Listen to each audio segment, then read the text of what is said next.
Constable है जो मुंबई का है और मुंबई में जितने भी अपने कांस्टेबल आप देखेंगे वो कहीं ज़्यादातर लोग जो है छोटी छोटी जगहों से आते हैं।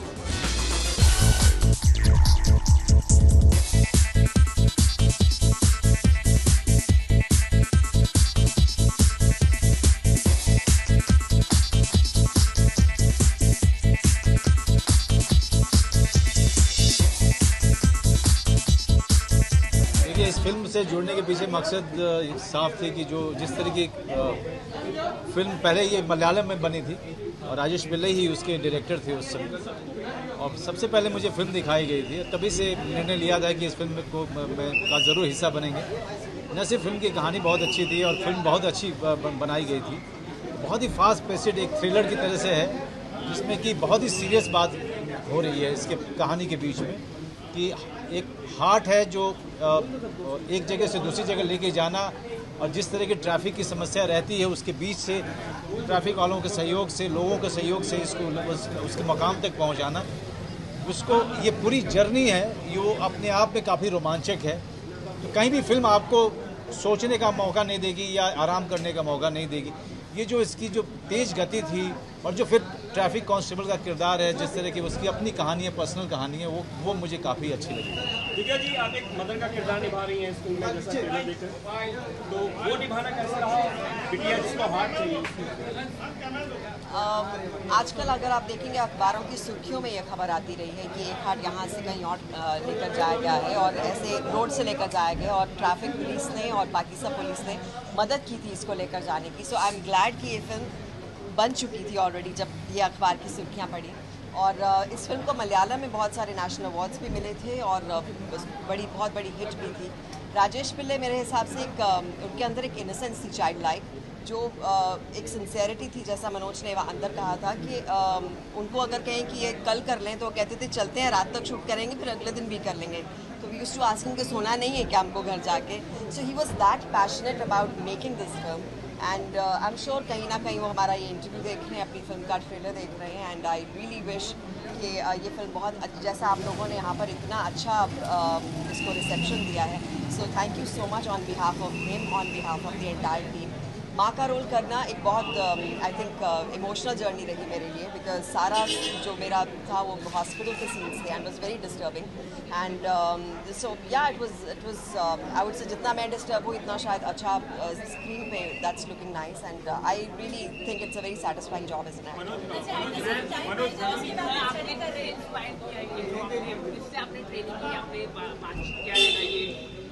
नहीं, एक कांस्टेबल है जो मुंबई का है और मुंबई में जितने भी अपने कांस्टेबल आप देखेंगे वो कहीं ज़्यादातर लोग जो है छोटी छोटी जगहों से आते हैं महाराष्ट्र के।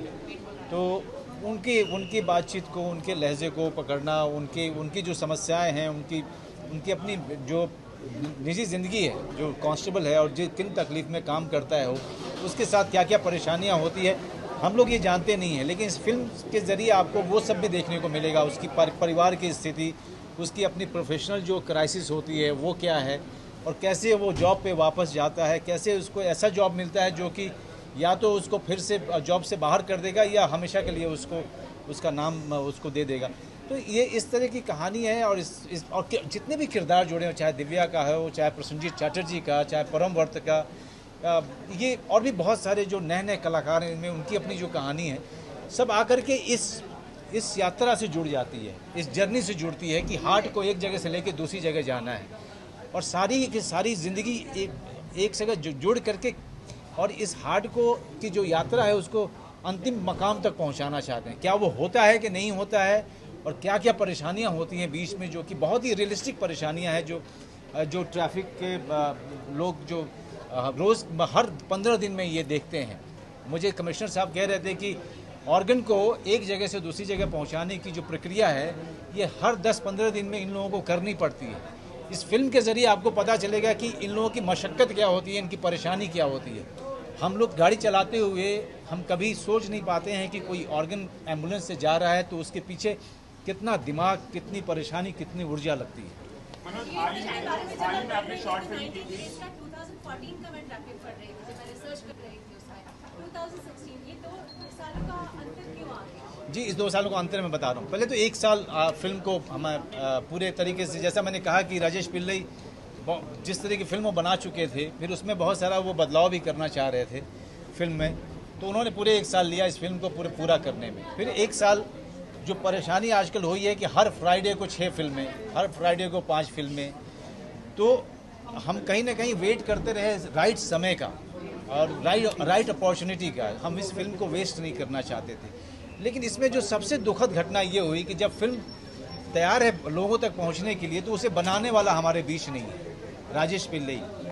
आज ये फिल्म को इंट्रोड्यूस करते हुए मुझे दुख बहुत ज़्यादा है, दिव्या को भी उतनी ही ज़्यादा दुख होगी कि किसी भी कास्ट को। लेकिन उसके साथ साथ एक संतोष ज़रूर है कि राजेश पिल्लई की फिल्म आज रिलीज़ होने की अपनी यात्रा की तरफ है, विच इज़ फैंटास्टिक। कमिश्नर साहब, आपने बताया कि आप मनोज वाजपेयी के पहले से ही फैन हैं, 20-22 साल की रही है।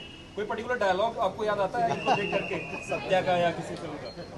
डायलॉग तो मैं नहीं बता पाऊंगा, बट एक ही बात कहूँगा कि ट्रैफिक ड्यूटी के लिए तो हमने आज से मुकर्रर कर दिया है। He will be one of the best traffic policemen with us now.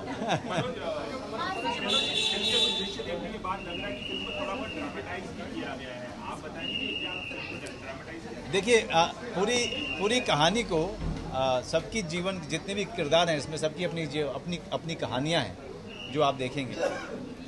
ये ट्रेलर जो आपने देखा है ये कुछ नहीं है, जब आप फिल्म देखेंगे तो वो और भी रोमांचक है, क्योंकि ऑर्गन अब डेड होने से पहले उसे किसी की जगह तक पहुंचाना है। इससे बड़ा रोमांचक कुछ हो नहीं सकता है। तो उसमें ड्रामा उसके रोमांच से आ रहा है, उसको क्रिएट करने की कोशिश नहीं की गई है। निर्देशक की बात हो रही है, तो कोई शूट के दौरान कोई ऐसी बात जो हमेशा वो आप लोगों को बोलते थे या समझाते थे?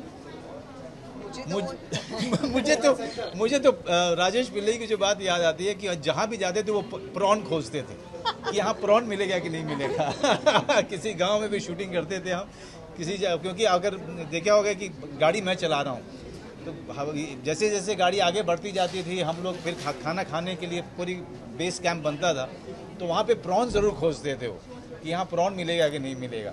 तो खाने के समय में ही वो आदमी आराम करता था और खाना खाते समय वो खाना इंजॉय करता था वो आदमी। तो राजेश पिल्लई की ये बात मुझे कभी नहीं भूलती कि चाहे वो हैदराबाद में हमने शूटिंग की हो, चाहे हमने पूना में शूटिंग की हो या मुंबई में की हो, प्रॉन हमेशा होना चाहिए था उनके खाने में।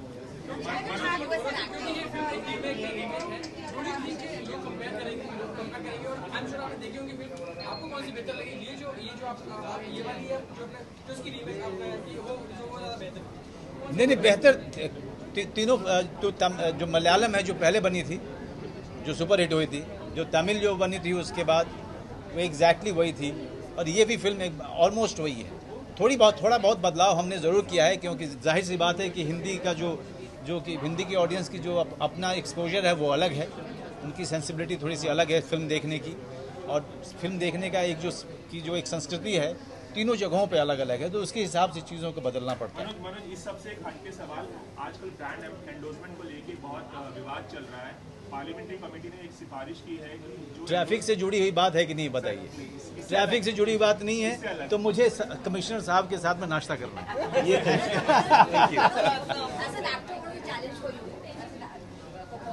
देखिए, पूरी फिल्म में एक गाड़ी में बैठ करके स्टीयरिंग घुमाना है, और स्टीयरिंग घुमाते हुए उसके बाद दो और किरदार हैं, उनके ज़िंदगी में बहुत सारी चीज़ें हो रही हैं। मतलब साइलेंस इस फिल्म में मेरा ज़्यादा है, मेरे डायलॉग बहुत ही कम है, बहुत ज़्यादा, बहुत ना के बराबर डायलॉग हैं, और जो डायलॉग हैं वो उन्होंने ट्रेलर में रख भी दिया है।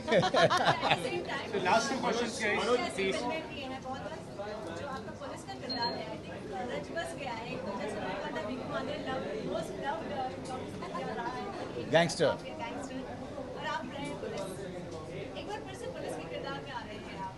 Traffic constable, completely different. रक्षा सुरक्षा नहीं, ये पूरा नियंत्रण की बात आती है। ट्रैफिक नियंत्रण की बात आती है। नियंत्रण में ट्रैफिक कांस्टेबल जो है वो आपकी रक्षा नहीं करता है, वो आपको एक दिशा देता है, एक नियंत्रण करता है ताकि आप अपनी रक्षा कर पाएँ।